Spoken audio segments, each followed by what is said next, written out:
Olá, eu sou o professor André Zuber e essa é a parte 3 do nosso estudo do equilíbrio químico aqui no curso de Termo 2 do canal UTermo. Na aula de hoje, nós vamos aprofundar os nossos conhecimentos no equilíbrio químico, agora incorporando a variável fugacidade ao nosso estudo.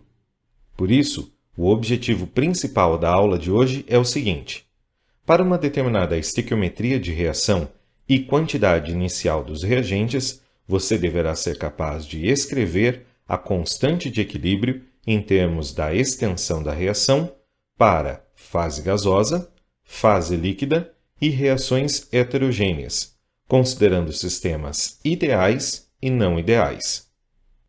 Então vamos começar o nosso estudo de hoje considerando, primeiramente, as reações que são processadas apenas em fase gasosa. Como nós vimos nas aulas anteriores, a equação de número 1 ela está relacionada sempre com a temperatura.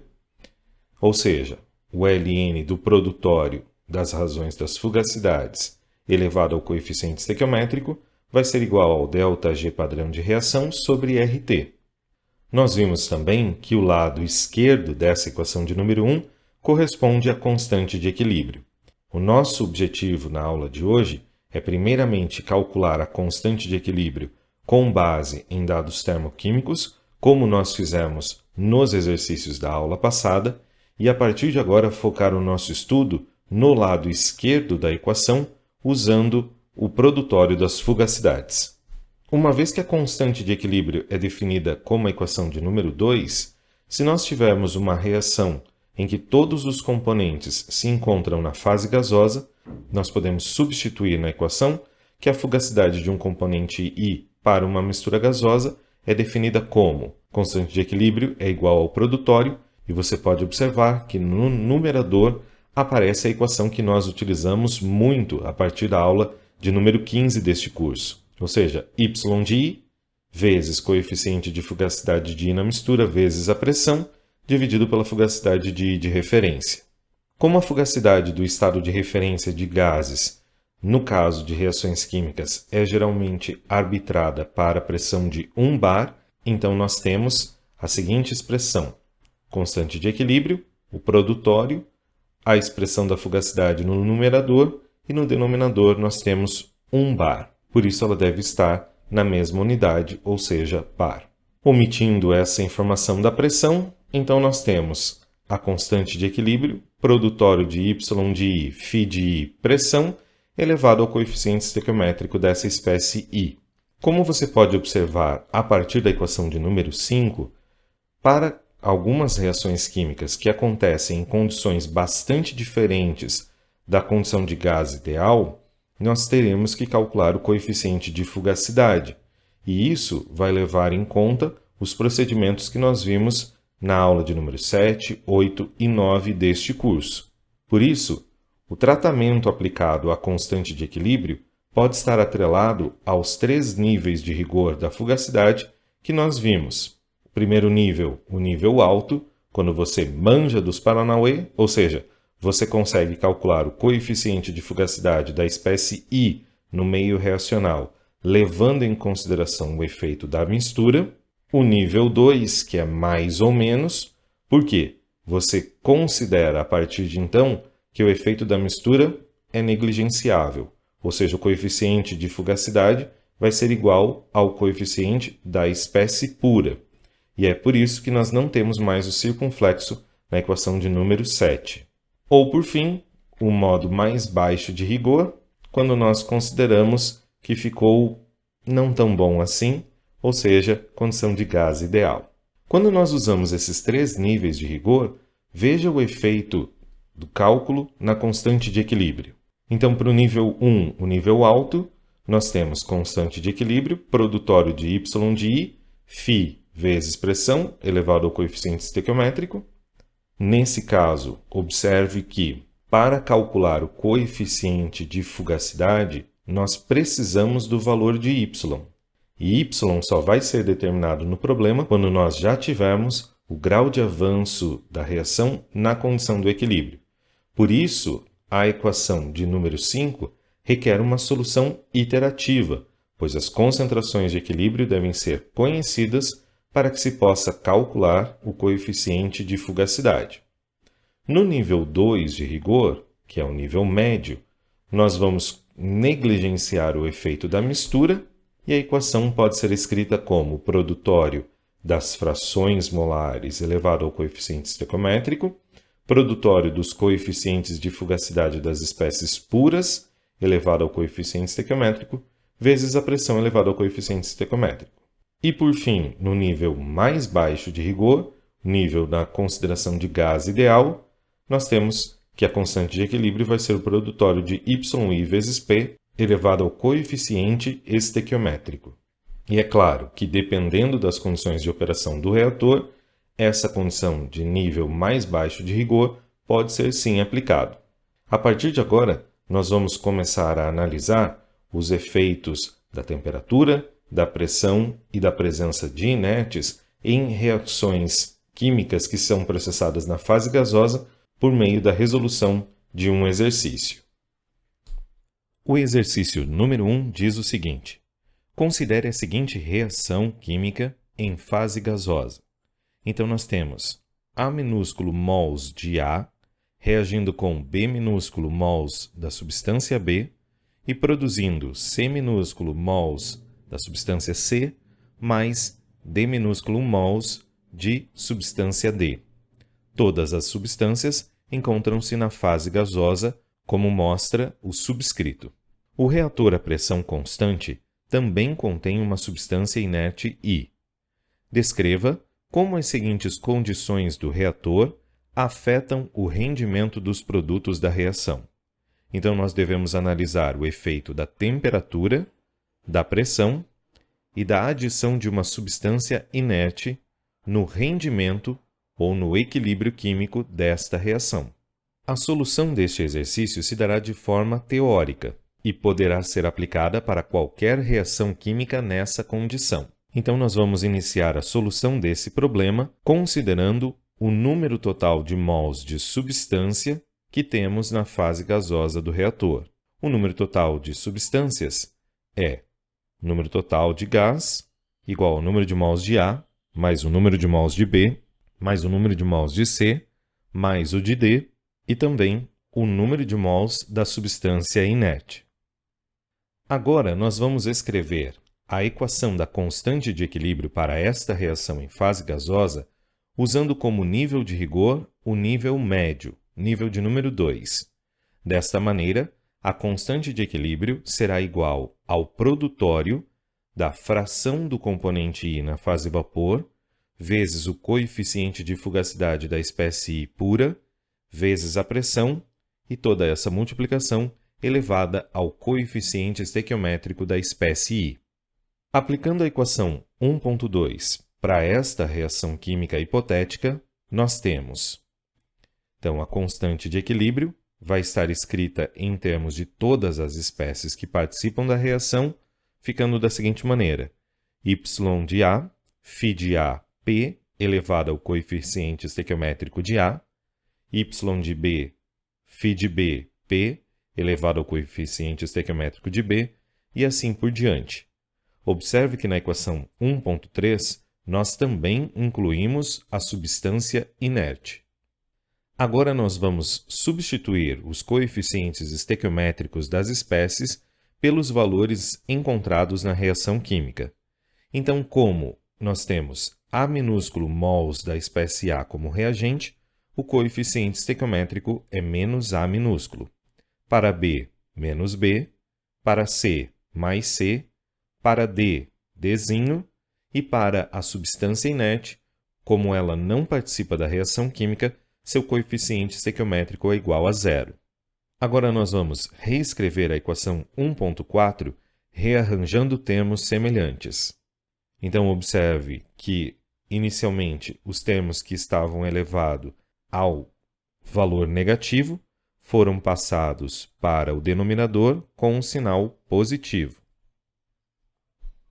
E nós também podemos reescrever essa equação de 1.5, agrupando as frações molares, ou seja, o y de C, de D, A e B, e também colocando o produtório do coeficiente de fugacidade da espécie I pura elevado ao coeficiente estequiométrico dela. Observe que no último termo nós temos a pressão elevada ao coeficiente estequiométrico total. O coeficiente estequiométrico total nada mais é do que a soma de todos os coeficientes estequiométricos das I espécies que participam dessa reação. Como a fração de cada substância depende do número total de mols, então a equação que nós deduzimos anteriormente, onde nós temos as frações molares de cada um dos compostos, nós vamos escrever em função do número total de mols. Desta maneira, nós temos a equação 1.6. Veja que nós temos o número de mols de C dividido pelo número total de mols na fase gasosa, isso corresponde à fração, e assim por diante nós fazemos para a espécie D, A e B. Nós também podemos agrupar a equação 1.6 considerando apenas um termo referente ao número total de mols na fase gasosa.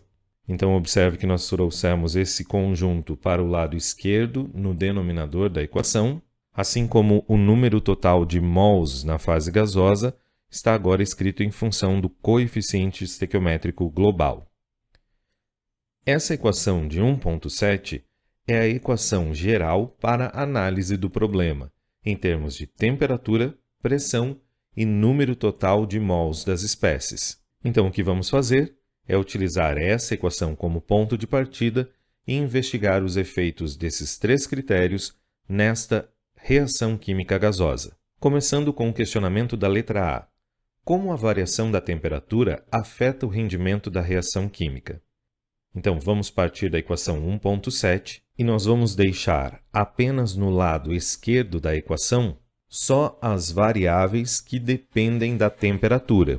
Por exemplo, constante de equilíbrio é uma variável que depende da temperatura, então ela ficará do lado esquerdo. Número total de mols de gás não depende da temperatura, e sim das informações da entrada do reator.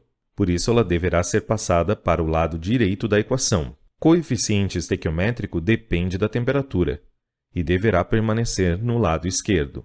Pressão é uma variável intensiva arbitrada pelo projetista do reator. Portanto, ela deverá passar para o lado direito. Rearranjando os termos, nós temos a equação 1.8.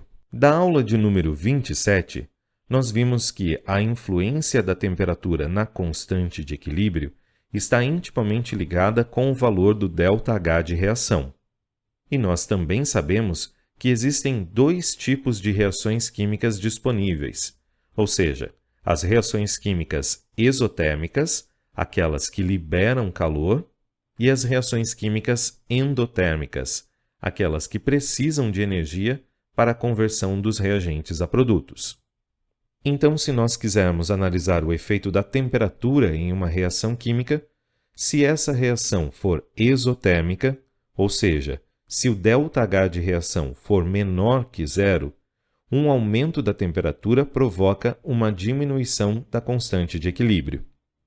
Lembre-se que uma reação exotérmica ela quer liberar o calor excedente do novo rearranjo de reagentes em produtos.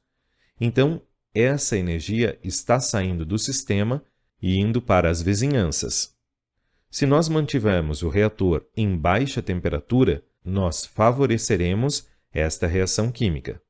Por isso, não é viável aumentar a temperatura de uma reação exotérmica. Esse aumento provoca uma diminuição da constante de equilíbrio. Já no caso de reações endotérmicas, quando o valor do ΔH de reação é positivo, um aumento da temperatura provoca um aumento da constante de equilíbrio. Lembre-se, reações endotérmicas precisam que o calor venha das vizinhanças para dentro do sistema. Então, manter um reator químico a alta temperatura favorecerá o deslocamento da reação em favor dos produtos. Como a constante de equilíbrio está ligada ao número de mols das espécies da reação, pela equação 1.8, a análise da entalpia de reação é fundamental para saber a influência da temperatura na reação. Então, uma vez que você calcula o ΔH de reação, você já é capaz de determinar se o reator deve operar a alta ou a baixa temperatura e, por conseguinte, se a constante de equilíbrio será alta ou baixa. Na letra B, nós temos a seguinte pergunta: como a variação da pressão afeta o rendimento da reação química? Vamos novamente partir da equação 1.7 geral, de maneira a deixar do lado esquerdo da equação somente os termos afetados pela pressão. Então, aqui nós temos a equação 1.7 e vamos analisar os efeitos. Constante de equilíbrio não depende da pressão, então ela deverá ir para o lado direito da equação.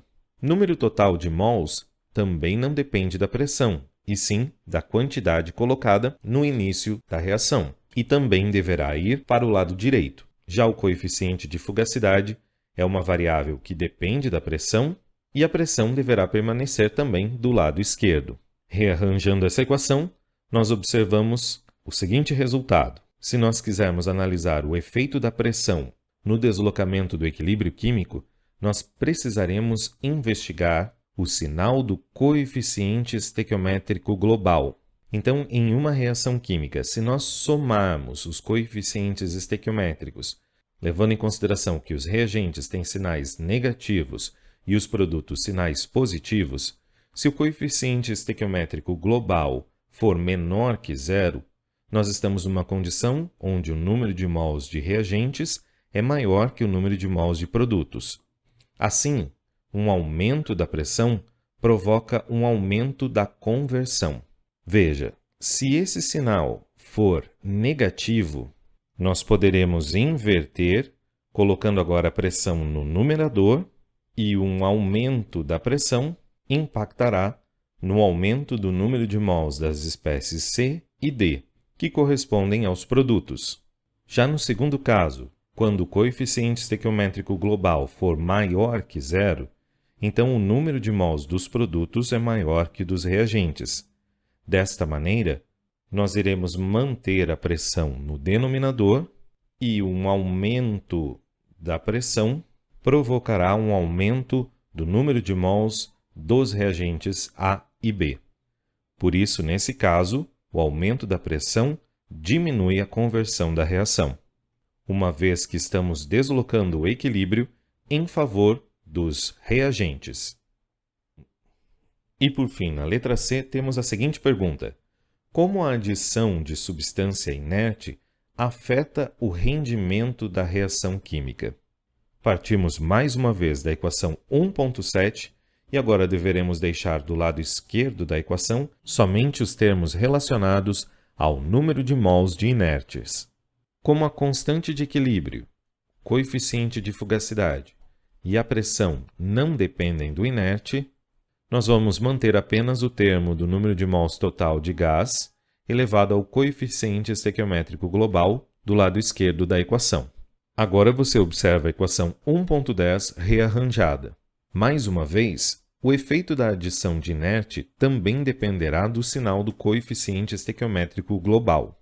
Se este sinal for negativo, ou seja, o número de mols dos reagentes é maior que o número de mols dos produtos, nós teremos o número de mols elevado a um sinal negativo e nós poderemos escrever 1 sobre o número total de mols na fase gasosa. Dessa maneira, aumentar o número de mols totais de gás com a adição de inerte vai provocar uma diminuição da conversão, uma vez que o número de mols de A e o número de mols de B estão diretamente relacionados. Agora, se o coeficiente estequiométrico global for maior que zero, então o número de mols de produtos é maior que o número de mols de reagentes. E aí nós podemos analisar diretamente a equação 1.10. Assim, um aumento do número total de mols na fase gasosa com a adição de inerte provocará um aumento do número de mols das espécies C e D, ou seja, a adição de inerte provoca um aumento da conversão. E é desta maneira que nós chegamos ao final deste exercício. Minha sugestão é que você retorne e monte uma tabela com os efeitos da temperatura, pressão e número de mols de inertes no deslocamento do equilíbrio químico. Se você ficou com alguma dúvida na explicação deste exercício, por favor, deixe nos comentários. E se você gostou desta análise, não esqueça de deixar o seu like.